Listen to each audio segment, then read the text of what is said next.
Welcome to the Crypto Podcast. You can find all our episodes on cryptopodcast.org. We're also on BitChute and YouTube, and you'll find the links in the podcast description. I also have 4 other podcasts: Learn Polish Podcast, the Awakening Podcast, the Meditation Podcast, and the Speaking Podcast, and all can be found on roycollin.com. Today, my guest, please welcome Peter SKUTA. Did I do the name justice? Yes, very great. And thank you for having me on the podcast. It's a very pleasure to speak with your audience and speak with you regarding the whole journey that we are going to be together. And it's pretty obvious that I would like to introduce myself a little bit. I am the founder of www.IWinTrades.com, and it's about real-time strategy tester with the AI. And also behind me, I am also the founder of the first NFT bank, where you can exchange your NFTs into real currency, into fiat and crypto. And I am also doing crypto OTC and market making. Okay, excellent. So I suppose before we go into what you just mentioned, you might tell me your actually journey of how you actually got into the crypto field. The crypto field is actually how I got into the crypto field. Actually, it's a very long journey for me. It started with the SMS wholesaling that I was doing, the arbitrage between the wholesale operators in the SMS telco industry, in the messaging industry. And from that journey, actually, I developed unlimited characters in one SMS technology. From that technology, the operators wanted to buy. And there was lots of bad stuff happening at that time with my family and with the invention, lots of stealings and all that. But I am over it finally, and I started to redevelop my old technology into new encrypted version where you can send encrypted messages between each other with pictures, photos, videos, all together with unlimited pictures, unlimited photos, unlimited videos in one SMS. And for that, I created an encrypted version on the blockchain. And once I got into the blockchain, I started to realize that between the cryptocurrencies, there is the arbitrage in the prices. And for me, it was natural. And I just like to be in that one. I realized that it's a great technology. And from that, I started to learn everything. And I started in the bear market in 2019, actually. So for me, the price is going down and it's very great. And as we know, right now, it already went up 12% in today, actually. So it's great to see that the price is up. And with, like, say, the encryption, because, like, I know now people are trying to kind of connect with each other without Big Brother spying on them. And Facebook bought WhatsApp. And even though they say it's encrypted, I know personally that it's not, because one day I was talking to somebody and they asked me the name of a book and I wrote them the message, and then I saw something on coming up and it was done through WhatsApp, and then marketing came in. It was something I basically told them it was Jim Rohn, and then marketing started coming in regarding that person. So I didn't say it, it was only through WhatsApp. So I said, no way is this encrypted, they're actually using this. Yes, you are totally right. I had the same events and same emotions happen to me. Even the big letter was whistling, and I was starting to see the ads that was targeted to be even like a voice recording, or I don't know what was that, but it was truly very, very nasty stuff. And that's why the WhatsApp founder has created Signal, because of the privacy issues. And on the Signal is truly encrypted, all the things. And because the encryption starts from the first connection. So in order to have the Signal connection, you have the encrypted connection at once, otherwise it will not connect on the Signal. No one knows about the whole story about it, but it's a very, very great story. And because of the encryption, I decided that I will encrypt the whole messaging and the whole technology together. That means that the blockchain will support the encryption for the keys, and only you know the password for the message. So if you want to send a message through the passwording system, you have to know the password, and the other person has to know the password. Otherwise, the message will not open. Okay. So you might, I suppose, talk to us about IWinTrades first. Explain exactly what you're doing in that. Actually, in the IWinTrades, I have several technologies working together. I have a real-time crypto range tester product where you can check the range, which is good for the options trading on Deribit in the crypto world, and also on other exchanges where there is options trading. And between that, I made a game to predict the price with that in both ways, so you can hedge the positions. And also the AI technology for the real-time sports betting industry, sports trading industry is there too. So I have more than 400,000 events and 55,000 matches ready for the AI. And for the crypto, I have 100,000 minutes back data. Excellent. And getting into, going back a bit with the crypto, with the wallets and exchanges, which ones would you actually recommend? Because I know not all are the same and some can be actually dodgy. Regarding which is the most like a wallet, secure one? Yeah. Which one would you recommend?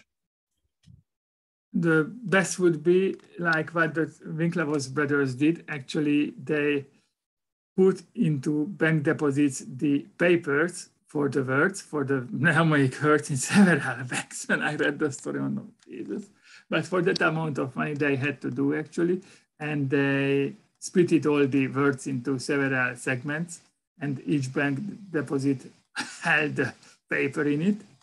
I think that's the most secure in one way. But in the online world, actually on the exchanges, it's not good to store the money. But otherwise, you can store it if you have very high level of verified accounts, because based on the SLAs, they are protecting the money in that way. Also, you need to use several custodians to make it more secure, but not always is the way. It depends on the amount of money you want to secure. For little amounts of money below 100, it's not worth actually. It's better just be on the wallets with several big name exchanges, from Coinbase to Binance to all that. And I'm not sure which one was it. I think Binance, but they're probably all. Do they all use the like the Google Authenticator? Yes, they all use. So like my fare is, because I'm in my other podcast, I'm exposing fraud and corruption and everything. Google isn't run by the good boys. So like there is every transaction basically visible to them. Right. And not just that, actually the authenticator is just one thing. Even if we go back to the SMS, from the SMS authentication, because that's also the one-time, or the OTPs, the one-time PIN codes. Well, actually that can be traced too. And if somebody is using SIM siphoning for the SIM card, they can recreate the SIM number for that, which is a hacking technology, but it can work, and not always. It depends on the operator. If they allow the message to go through, if the messages go through, then you are not safe. And if they stop it in the spam, then it's good. Like you could be as protected as you are because of your background experience. You could do everything right, but then you're dealing with me and I do everything wrong. And because I do that, then every single transaction is visible. True. And that's why the big institutions are trading on the same exchange, but on different spot. They have access to the institutional platform where they can see the whole order books, and it's like a cheating to other people. But in that case, if we check from the fraud perspective, it's part of the exchange actually, because the exchange can do nothing at all. But that's why they are giving it to other sections in the order book. So they have a separate order book, and their trades are coming as hidden ones. So you are not seeing where the trade is, because with those amounts of money, they can manipulate actually the whole market. So that's they don't allow, and this they do it through the OTC markets, over-the-counter markets. My fear is there's a lot of new millionaires after being created with this, and they believe because of whatever, whether they use Monero or different ones, that it's going to ring fence and they never need to disclose anything. And I'm sure they know everything and they're just waiting who's going to pay their capital gains and then come along and go, you're liable for this, plus interest, plus penalties, plus, and they just take everything and even probably lock some people up. True, very true, unfortunately. Yeah, so they need to be aware, because that's what I'm trying to do. So I love your background that you got. Those that are listening, this is going up video as well, so you need to look at the background. You've got NFT VBank. So true. I suppose, first of all, because the listeners here, like what I'm trying to do is educate some people. Obviously, there's others that are kind of, they're doing the crypto for a lot of years. NFT, you might explain it first so that those that aren't aware of it might understand. Right. NFT is non-fungible token, which means proof of ownership to a digital item. It can be video, photos, text, anything that is digital, or you can even photograph a picture and it will go as a photo up there, right? And it will show you the proof of authenticity. That's the only thing that NFT is doing, and it makes it unique. So with art, because I've seen artists using that. So you might explain, if I'm getting a piece of art, how is it working with the NFT? What exactly is happening? Actually, the art, when you make the art uploading digitally to the NFT world, to the blockchain, then it will create a transaction, and the block ID, and it will show you that the artist is the owner of the art that she has created. And that's the thing that the NFT is doing. And then you can, of course, trade it with others for the appreciation of the value, because it goes up, of course, in long time, like with the new fancy NFTs that's getting out. But there are lots of scams, unfortunately, in this month on the NFTs, just to get rid of the money, and they want to escape with the project that they don't even want to create. I have seen that many, many times. But that's only 0.5% of the whole NFT market, and it's not much, actually, if you check the whole NFT market. And does somebody actually get, say, the physical art, or is it just it's like the metaverse as such? Does anyone, like, if I buy this through the NFT, is it shipped to me and then later the next person that buys it, or is it just how is it working? Actually, both. You can get both, because I have seen artists doing the pictures, the art online, and lots of people requested from the artist to create the original, or vice versa, that the artist had the original and he wanted to fractionize the whole picture so that it has multiple owners of it. That's also a good strategy for the artist to make it in the long term. So let me know what's the NFT versus the banks. The NFT also versus the banks. Actually, this is not a real bank. It's just not even a marketplace. Actually, it's a new technology, and we are making history with the podcast right now. Actually, you can exchange your NFT back into fiat and crypto, or through buying the token through us, or we will give you back the money based on the appreciated value that we appreciate for the NFT. Because actually, when somebody buys an NFT, he needs to find another buyer if he wants to make money. But I have seen, based on the NFT analytics data, that lots of people had the NFT and they cannot even sell it. So that's where we come in, and we can provide a guarantee that we will buy back the NFT from our creations. And also outside that we didn't create. For some specific NFTs, we can do that too, based on the liquidity, of course. So there's basically people that are investing with the NFTs, buying different things, thinking that they can sell it on double, triple, a million times the price, and they're just sitting in there hearing crickets and nothing's happening. True. So it's kind of insurance to that one too, and people will give confidence that when they buy the NFT, they can sell it, but it's not actually. But with our technology, we can provide that. And also, you through the new technology, you can buy any products in the world through the system, because we are trying to create also a bank card, credit card version of this one. So you can use that NFT as an owner, which is a proof of ownership, and it will sit on the blockchain, of course. And with the, as you can see in the background, it's a 10,000 token actually, and not just token, but also an NFT. So as soon as you buy with the 10,000, you can exchange it back on right spot, or you can sell it to others. It's an NFT actually, or you can use it to buy things, buy services with the accepted merchants. And also you can exchange back to fiat anytime. And we offer that guarantee with, of course, a lower price. So this is the whole concept. And you can transfer to the unbanked, which is quite an interesting, ordinary story for that. Also, we can do that.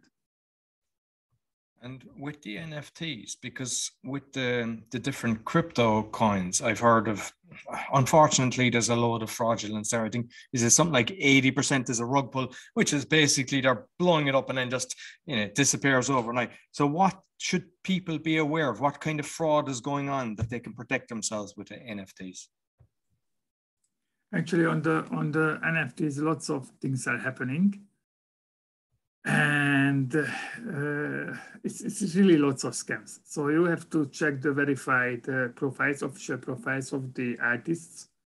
And there was hacking in several big name marketplaces. So best is the private marketplace. But if you want to buy lots of NFTs, you can get them on the big ones. But sometimes I recommend, sometimes I don't recommend. It depends on the artist. Because there are lots of people who try to copy the other ones, and they say they created a new thing, but of course not. And you can always verify the contract actually. That's why I love the blockchain. So, and it's public. You can verify the NFT contract if it's good or not good. And behind the project, you need to verify that too. Okay. And like because I did a course. I wanted a course just to understand it. Like I'm nowhere near understanding everything from this, but I was just looking at different ones, right? So Zcash, and it was like supposed to be fighting corruption, but JP Morgan's are partners. And you know, like my experience with JP Morgan, I wouldn't like to be partners with them, put it that way.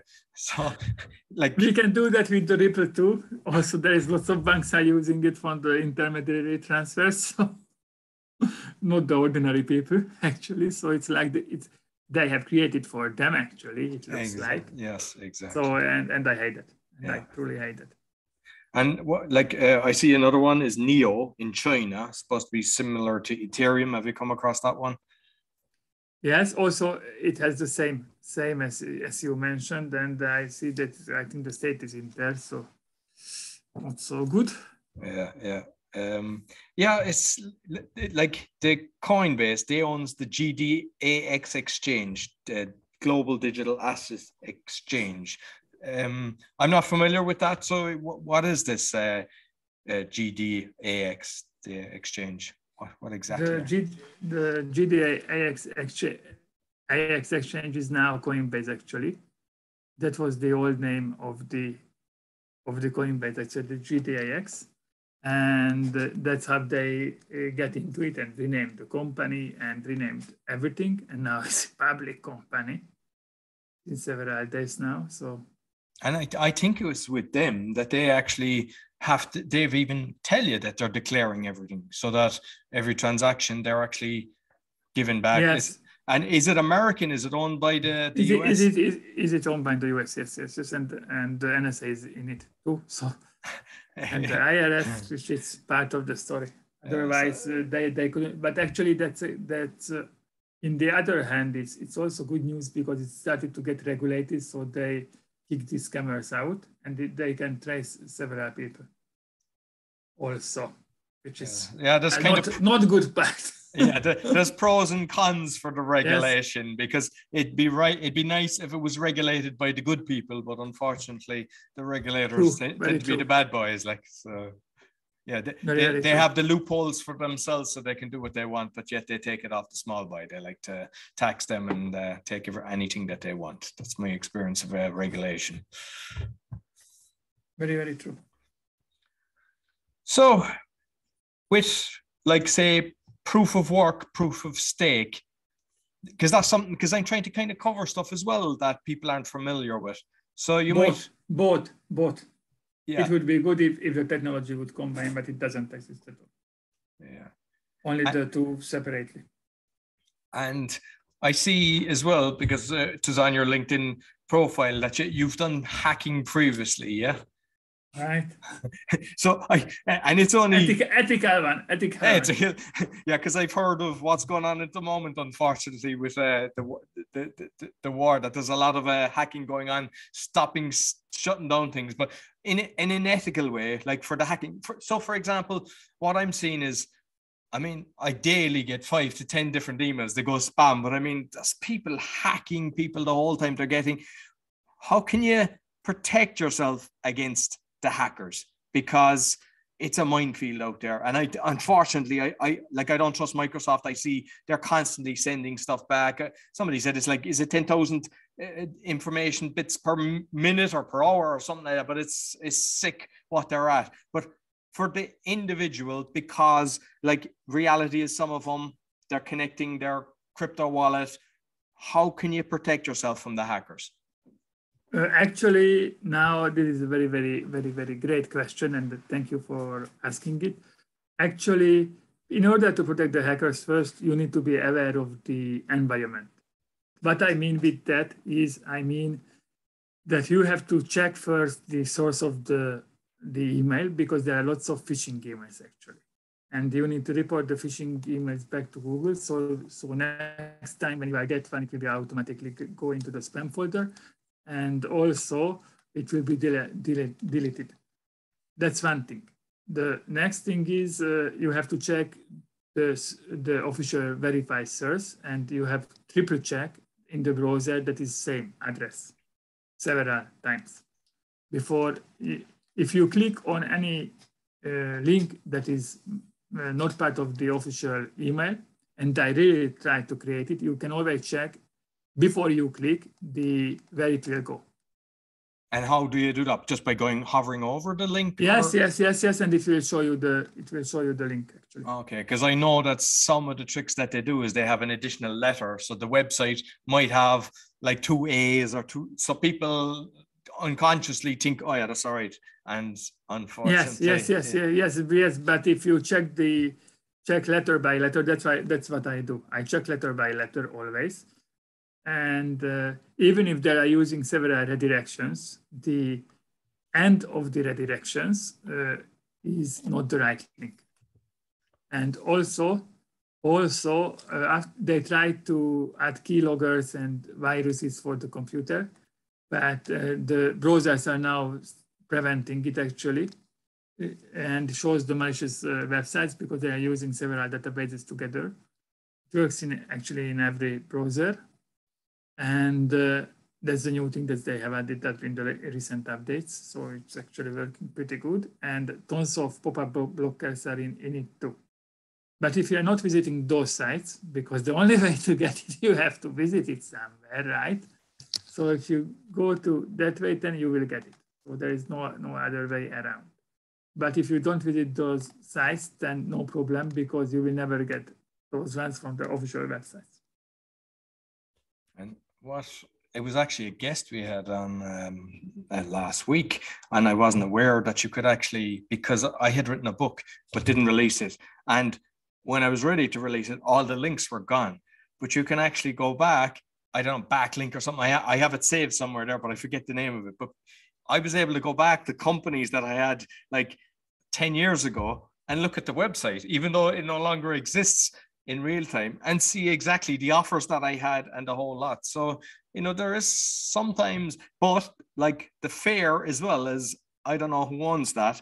So they could just turn the switch on that, because some people might be relying on the backlink, I think it's called, that they could just turn the switch on that and it's no longer there. Like, what's your thoughts on that? Yes. Regarding NFT'S is a company, the archive.org, where you can check the in the Wayback Machine the Wayback website. Machine, exactly. Yeah. Yes.